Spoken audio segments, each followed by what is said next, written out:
Good morning, ladies and gentlemen. My name is Tom Brothers. I'm judge of the Sixth Circuit Court. We're about to begin the jury selection process for a civil trial. The first thing I need for you to do is for everyone to please stand, raise your right hand.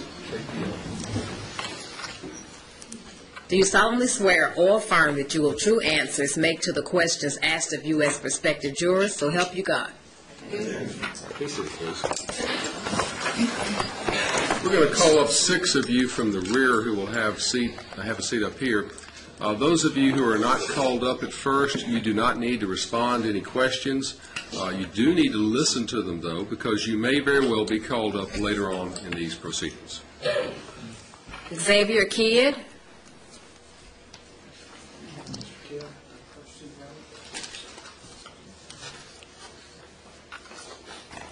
Paul Wright.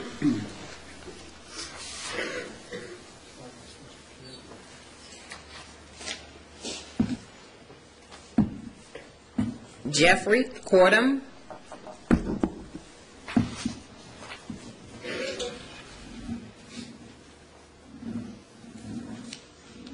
Carmen Davis.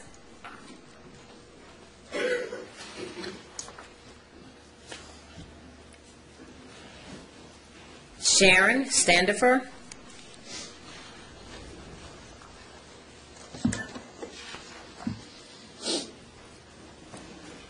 And Linda Bagwell.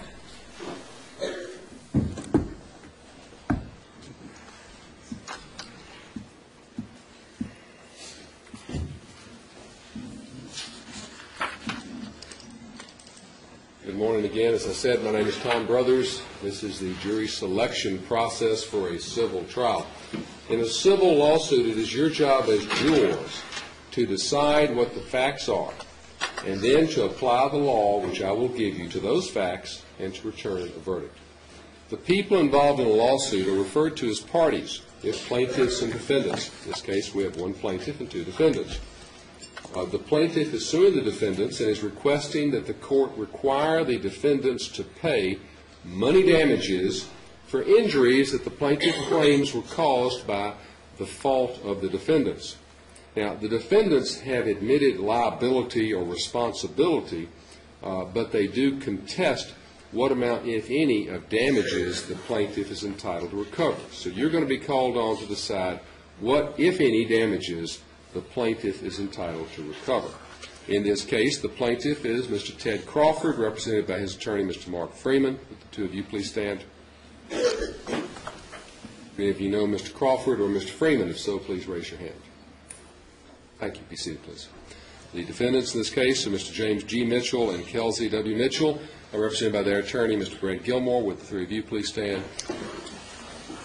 Many of you know Mr. Gilmore, Mr. or Mrs. Mitchell. Yes, sir. My name is Mitchell. I work with him. Okay. You are Mr. Sturgeon?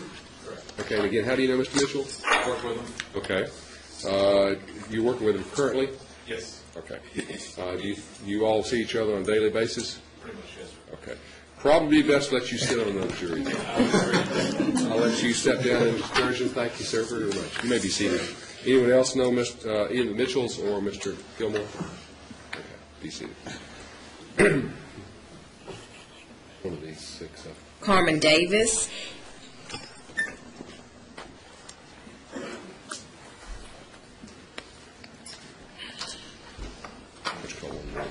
Connie Gray.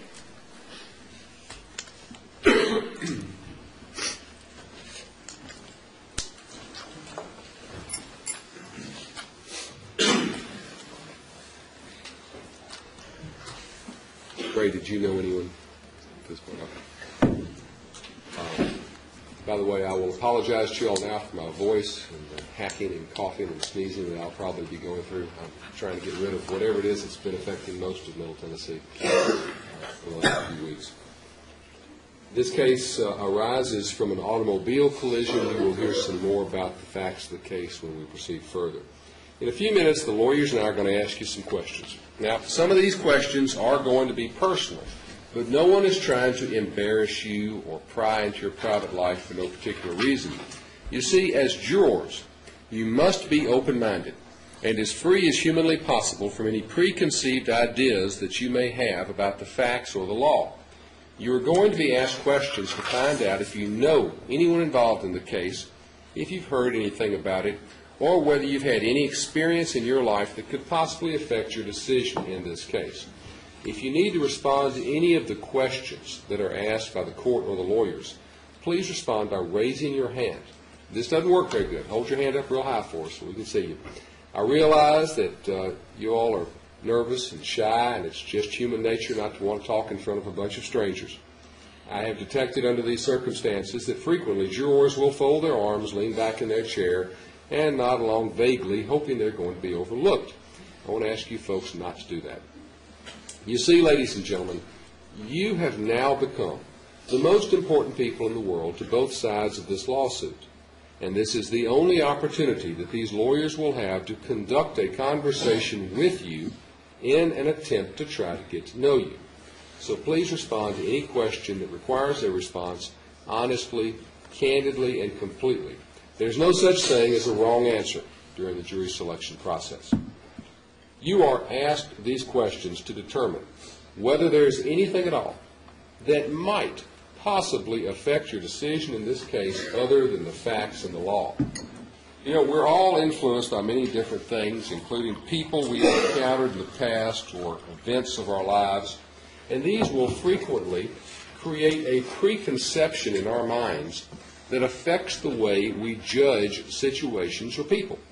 These preconceptions are not necessarily bad, but you're being asked these questions to find out if you have any such preconception that could possibly affect your decision in the case and might keep you from being totally fair to both sides. I remind you that just as it is your lawful duty to serve as a juror on this case, it is also your duty not to sit as a juror on any case in which you cannot be fair to both sides. After all the questions have been asked, the lawyers are allowed to excuse a limited number of prospective jurors. This is called a challenge. The lawyers write down a name on a sheet of paper and pass it up to me. They don't have to give a reason. Challenges are made because a lawyer has a concern that may or may not be correct, that there's something that might influence that particular juror's decision in this case other than the facts and the law. So if you or someone seated next to you is asked to step down, please do not feel offended, for certainly no offense is intended. Once 12 jurors are selected, we'll move on to the next stage in the trial. 12 of you will decide this case, and it's anticipated the trial will last approximately 2 days, maybe going into the third day, depending on when we're able to finish on these days. So my first question is, do any of you have any personal or business emergencies that have come up that would interfere with your ability to serve as a juror until Thursday, or through Thursday, actually? I may have one situation. I just found that my sister. Use the microphone, please, and hold it close to your mouth. Just found out that my sister has to have some surgery on Thursday, and she's got a history of heart problems, and that, of course, is how I lost both my folks. So I've got a great concern that if something would happen, I would have to leave on Thursday. Okay. Is that scheduled for Thursday morning? I don't even know. I just found this out. Is that something that would require you to be with her on Wednesday or today? No, but this is out of town. Oh. And my fear is if something happened, I would have to leave. All right. And you are? All right.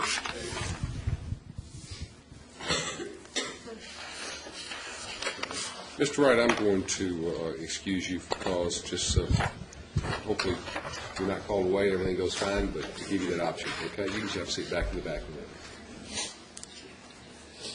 See some other hands. Yes, ma'am. Ms. Gray? My son recently had back surgery, and he doesn't have a license, and I'm the one that has to take him to the doctor, and he has an appointment Thursday morning at the doctor's office. Anybody else who could make arrangements to make that delivery? Okay. The one. All right. Ms. Gray, I will excuse you for cause as well, ma'am. Just have a seat back in the back. There is anything with those. Anyone else?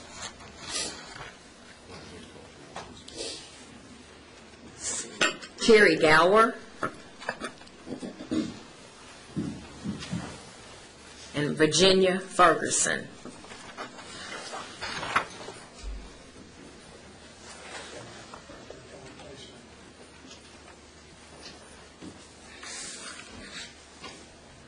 Good morning. Either one of you know any of the parties or have any problems with serving through Thursday?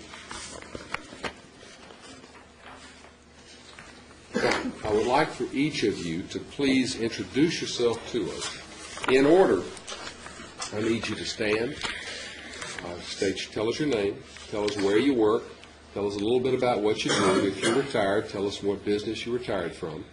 Please tell us if you are married, and if so, if your spouse is employed outside of the home. And if we could start with you, please, is Ms. Gant.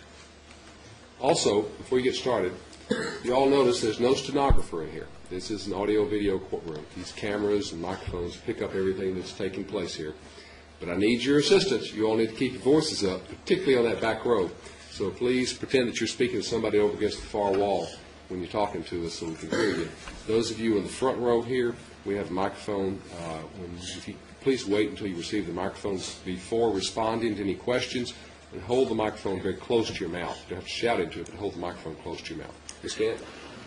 My name is Ronald Gant. I'm currently unemployed and single.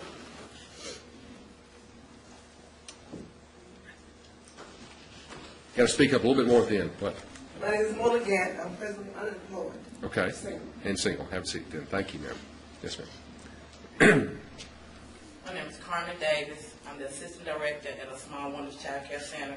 I'm single. I have 2 children, and I love working with children. Okay, thank you. My name is Deborah Sile, work for Clover Bottom, housekeeping, 2 children, single parent. Thank you. My name is Patricia Aldridge. I'm the Director of Nursing of Outlook Point of Hendersonville. I'm married and my husband works at Tyson. I have 1 child. My name is James Lewis. I'm a computer operator at Vanderbilt University, and I'm presently single.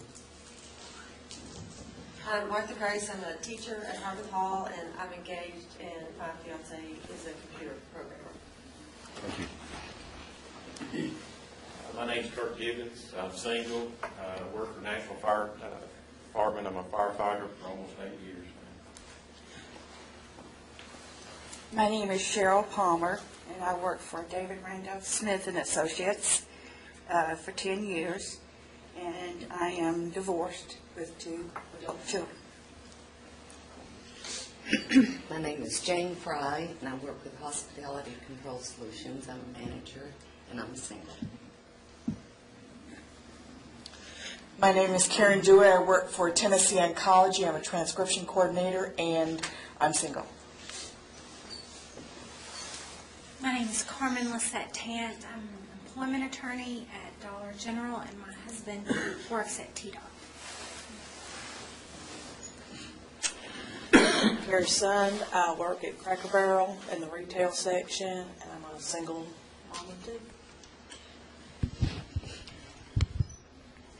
My name is Linda Bagwell. I'm a 28-year employee of Lifeway Christian Resources. Have 4 children, married, 6 grandkids, and my husband recently retired after 42 years in the fire sprinkler industry. My name is Sharon Standifer. I'm married for 33 years. I have 1 grown son. I am presently retired from Aladdin Industries.